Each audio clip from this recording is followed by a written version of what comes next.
Carolina. Hi, Stephen. Aranibar-Fernandez. Yes, how are Thank you? you for being with us for this walk and talk. I guess my first question for you is, why are you in Arizona? So I came to Arizona about a year ago, a little bit over a year ago, through a program that ASU started called Projecting All Voices at the Herberger Institute for the Art and Design. I was a fellow throughout the year, and then the fellowship ended in May, but I really love Arizona, and I decided to stay. So what do you love about Arizona? Arizona has been really special to me in many layers. One of, I feel like the land has a lot, I felt very welcome, here in my body. I think Arizona has, a lot of very interesting work happening. So your practice, how would you describe yourself? Visual artist? Yes. Okay, visual artist. Mm-hmm.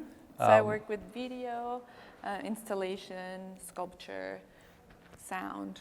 Mm-hmm. So the Projecting All Voices Fellowship. What does Projecting All Voices mean? For me, it means to open the space to give a voice to everyone. I feel that a lot of voices are often missed and have been throughout history, and I think like women, for example, museums don't often show women's work, of people of color, and I think it's starting, but it's still a very slow pace, and in the art world, I think it's really a problem. And so why coming to ASU for that year, being here with us in residence, having access to this university? Can you give me an example of how that helped you in this journey of projecting your voice into the world? And for me, it's been a very interesting experience of collaborations, meeting the community, learning about all the work that it's been done here, that it allows people to create work or to express and have exhibitions or collaborations and help through the practice. So you had access to the community, and those engagements and dialogues helped you think more about your own work. Yes. In Projecting All Voices, it's not only your voice, but I know your own work is very much about lifting up the voices of people that perhaps have been invisible, especially around work and labor. So can you just tell me a little bit about what that means? So there are invisible voices, invisible labor that maybe we don't see, Yes. but make that real for somebody.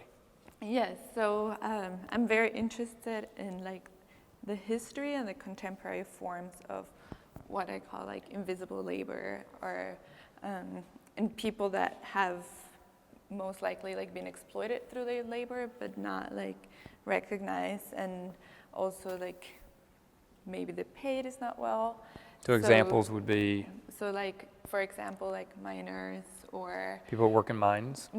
Yep. Or landfill, or the land, crops in different parts of the world. I think where exploitation of resources happen, there's often a lot of exploitation of labor too. So what is the connection so I know you're interested in things happening in multiple sites. So Bolivia, Arizona,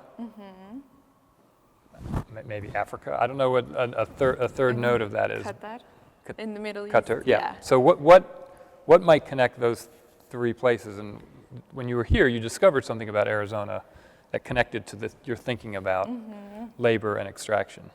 So in Arizona, it's been very interesting to me because I've been working with mining and the different forms of extraction of metals. And Arizona is actually one of the largest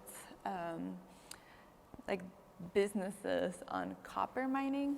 So I've been doing a lot of research on copper mining and thinking about what's here, what has been here, all the copper mines where and are in indigenous lands. So thinking about all of the cycle of copper mining, during, before, after, because there's also pollution, contamination after.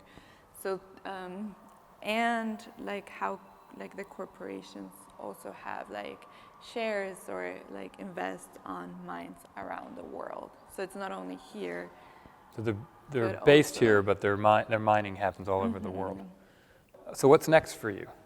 What are you excited about working on now? Yeah, so I'm actually the Bi-National Arts Residency artist this year. And what is a Bi-National Arts Resident?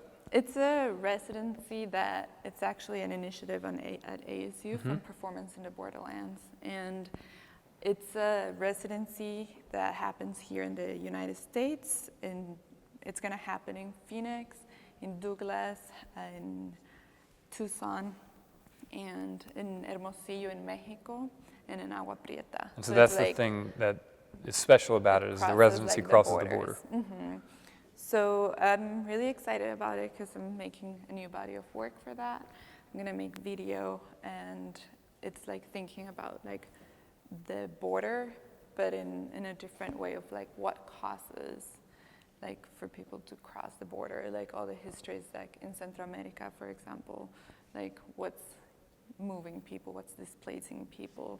And it's like, it goes along with my work, the extraction of things, the policies that have been made historically but are affecting now, and the different borders that we have. We look forward to what you're able to do in partnership with ASU and with all the communities that you work with.